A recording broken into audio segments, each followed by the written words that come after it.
네, 동키TV입니다. 오늘 일본이 우리나라가 일본 기업에 대한 강제 집행을 강행할 시 비자 중단 등 대응 조치를 발표할 거라고 뉴스가 나오니까 또 우리 국민들이 댓글을 달기 시작합니다. 토착 외구다, 일본에 안 가겠다, 또 난리가 났죠. 그 뒤에 무슨 일이 생기는지, 우리나라가 어떻게 되는지는 전혀 몰라요. 국뽕에 취해서 도대체 일본이라는 나라에 대해서 전혀 모르고 있는 한심한 댓글입니다. 그 한일 청구권협정을 그러면 좀 읽어봤냐. 지금 불매운동 한다면서 좀 전국이 미쳐있지만 정작 한국의 경제력도 객관적으로 모르고서 나라가 지금 망해가고 있죠. 근데 막상 징용 판결의 전제가 되는 한일 청구권 협정을 읽어본 사람이 너무 없어서 내용을 좀 같이 한번 보겠습니다. 한일 청구권 협정은 1965년도에 박정희 정부 시절 전 총리였던 김종필이 맺은 협정인데요. 무상 3억 달러에 2억 달러 차관을 받고 대일 청구권을 포기한 협정입니다. 이 협정은 민사상 채권 채무 관계를 청산하는 협정으로 해방 당시 패망하고 돌아갔던 일본과 한국 간의 국가적인 채권 채무, 국민 개인 간 채권 채무 관계를 청산하는 협정의 성질이죠. 공식적인 외교 조약이므로 당연히 국내법과 동일한 효력이 있습니다. 당시 일본이 한국에 청구할 돈도 있었는데요. 이른바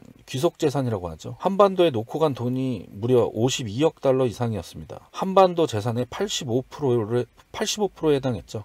그중 남한에 남아있던 게 22억 달러 정도였습니다. 그래서 최초에는 한국이 일본에 어쩌면 돈을 줘야 되는 상황이 있을 수 있었는데 미국이 개입을 하죠. 일본의 전쟁 배상금을 받지 않겠다, 이런 식으로 중재를 하면서 22억 달러는 무마를 시킵니다. 미국의 개입이 없었다면 우리가 일본에 돈을 지급해야 되는 상황이었을지도 모르죠. 아무튼 청구권 협정을 한번 보시면 2조가 핵심이죠. 양채약국은 양채약국 및 그 국민의 재산, 권리 및 이익과 양채약국 및 그 국민 간의 청구권에 관한 문제가 1951년 9월 8일에 샌프란시스코에서 서명된 일본 국가의 평화협정 조약 제4조에 규정된 것을 포함해 완전히 그리고 최종적으로 해결된다는 것을 확인한다. 이렇게 돼 있고 사망에 보시면 맨 마지막에 모든 청구권으로서 동일자 이전에 발생한 사유에 기인하는 것에 관하여는 어떠한 주장도 할 수 없는 것으로 한다. 다소 좀 명확하게 이렇게 규정이 돼 있어요. 사실상 다른 해석이 불가능하죠. 여기에 대해서 우리 대법원은 이렇게 판결해요. 청구권 협정의 체결 경과 그 전후 사정, 특히 아래와 같은 사정들에 의하면 일본의 불법적 식민 지배에 대한 배상을 청구하기 위한 협정이 아니라 기본적으로 샌프란시스코 조약 제4조에 근거한 것으로 보인다. 이렇게 얘기하는데 그렇지 않죠.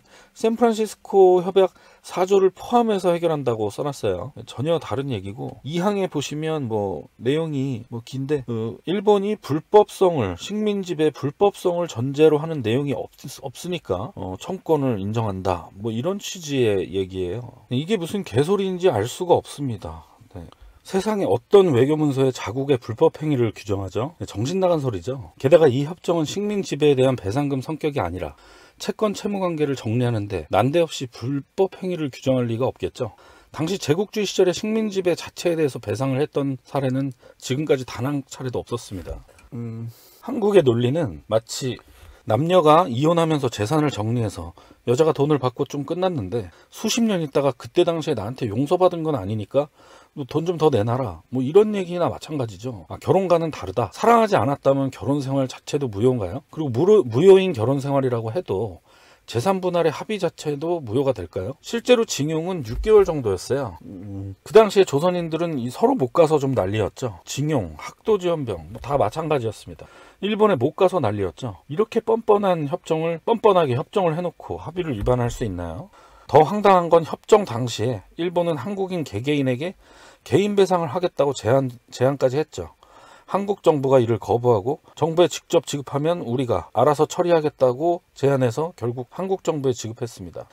그러니까 설령 대법원 판결문대로 개인 청구권이 남아있다고 하더라도 그 배상의 주체는 한국 정부겠죠. 일본 기업이 아니에요. 전 세계가 한국의 판결문을 보면 뭐라고 할까요? 어떤 나라가 한국 정부를 믿고 협정을 맺을 수 있을까요? 이건 국제적인 신뢰 문제에서도 아주 중요한 문제죠. 더구나 한국 법원 논리라면 일본 대법원도 일본 개인에 대한 청구권이 아직 남아있다, 그래서 한국에다가 다시 청구권을 행사할 수 있겠죠. 그러면 어떻게 감당할 겁니까? 여기까지는 이제 법률 쟁점일 뿐인데, 사실상 더 중요한 거는 피징용자들에게 과연 진짜 배상할 돈이 실제로 존재하는가, 이건 별도의 문제죠. 사실상 임금은 모두 지급되었다는 게 밝혀졌어요. 일본이 기록도 가지고 있고 공탁을 한 자료까지 가지고 있습니다. 이것까지 얘기하면 너무 길어지니까 다음 시간에 이건 따로 다루기로 하겠습니다. 이것이 지금 한일 관계 파탄의 원인이고 실체입니다. 얼마나 더 많은 거짓말로 얼만큼 더 잃어야지 깨달을지 너무 걱정됩니다. 국뽕에 취해서 세계 최고의 기술력을 가진 일본과의 관계가 악화되면 그 피해는 여러분들 상상을 초월하게 될 겁니다.